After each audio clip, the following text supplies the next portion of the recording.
Bismillahirrahmanirrahim. Assalamualaikum warahmatullahi wabarakatuh. Menelusuri jejak Snoghogronya. Ditulis oleh Dr. Muhammad Najib. Dikutip dari ermol.id. Nama lengkapnya Christian Snoghogronya. Lahir dari keluarga Protestan yang taat di Tholen, Oosterhout, Belanda pada 1857.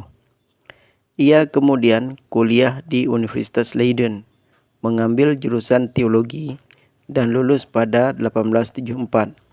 Selanjutnya, ia mengambil program doktor di universitas yang sama dengan disertasi berjudul Het Mekkaanse Feest atau Perayaan Mekah. Dari sini sudah tampak minatnya yang sangat besar tentang Islam. Tahun 1885, Snog berhasil menyusup ke kota suci Mekah yang terlarang bagi non-Muslim. Bantuan konsulat Belanda di Jeddah yang memiliki hubungan baik dengan Gubernur Turki Utsmani di Jeddah dan kemampuan bahasa Arab yang dimilikinya tentu berperan besar memuluskan petualangannya. Saat itu, Mekah dan Madinah di bawah kekuasaan Turki Utsmani. Di Mekah, Snog berhasil menarik hati para ulama setempat untuk membimbingnya memperdalam ajaran Islam. Kesempatan ini sekaligus ikut mengasah kemampuan bahasa Arabnya. Lebih dari itu, ia dikabarkan juga menikahi wanita setempat asal Jeddah. Selama tinggal di Jeddah, ia memanfaatkan waktunya untuk bergaul dengan ulama-ulama asal Indonesia, sekaligus menggunakan kesempatan ini untuk belajar bahasa Melayu dan memahami budayanya. Seorang ulama Nusantara yang sangat dekat dengan Snoghogronya di Jeddah waktu itu adalah Raden Abu Bakar Jayadiningrat, asal Priangan, Jawa Barat. Konon, atas saran dan bujukan Abu Bakar, Snog kemudian masuk Islam pada 4 Januari 1885. Bahkan, yang memberikan nama Abdul Ghaffar ialah Raden Abu Bakar. Akan tetapi, Snog mengaku hanya berpura-pura masuk Islam, sebagaimana surat yang dikirim kepada teman kuliahnya bernama Karl Bezold tertanggal 18 Februari 1886 yang sampai kini masih bisa dilihat di perpustakaan Universitas Heidelberg. Tahun 1889, ia dikirim Kerajaan Belanda ke Hindia Belanda, Indonesia, untuk menjadi peneliti pendidikan Islam di Buitenzorg, Bogor, sekaligus menjadi guru besar bahasa Arab di Batavia. Pada saat bersamaan, dirinya diangkat menjadi penasihat Kerajaan Belanda untuk urusan kolonial. Tahun berikutnya, Snog menikahi putri bangsawan pribumi asal Ciamis, bernama Sangkana Putri Raden Haji Muhammad Thayyib, dengan tujuan memperdalam pemahamannya tentang adat dan budaya Melayu, serta agama Islam yang dipraktikkan masyarakat setempat.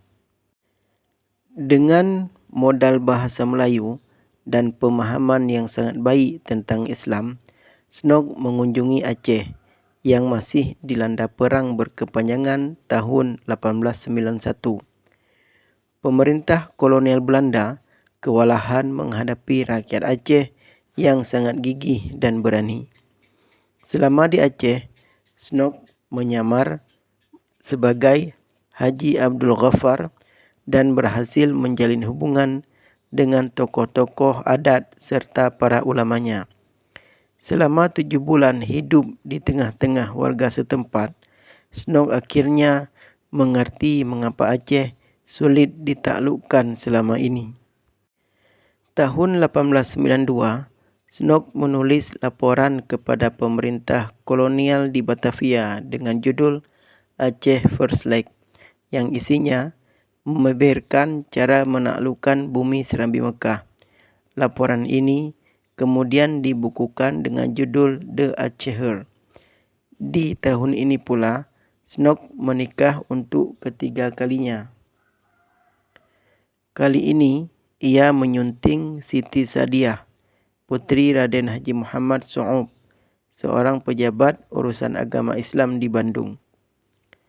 Setelah dipanggil pulang ke negerinya pada tahun 1910, Snok kawin untuk keempat kalinya dengan Ida Maria Putri, seorang pendeta bernama Dr. A.J. Gord. Di antara laporan intelijen dan temuan penting Snok yang kemudian membuat rakyat Aceh mampu dilumpuhkan Belanda adalah: pertama, perlawanan di Aceh tidak benar-benar dipimpin oleh Sultan seperti anggapan Belanda, namun oleh ulama-ulama Islam. Kedua, ajaran Islam memang sangat mempengaruhi masyarakat Aceh. Akan tetapi, ia baru mengikat manakala sudah diadopsi menjadi hukum adat. Ketiga, Islam dalam prakteknya harus dibagi menjadi 3 bentuk, antara lain ibadah, sosial, dan politik.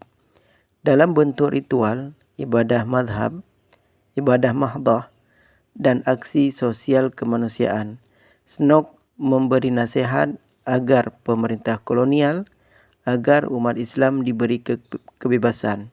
Akan tetapi, Islam dalam bentuk kegiatan politik harus dilarang secara tegas, kalau perlu dengan cara kekerasan.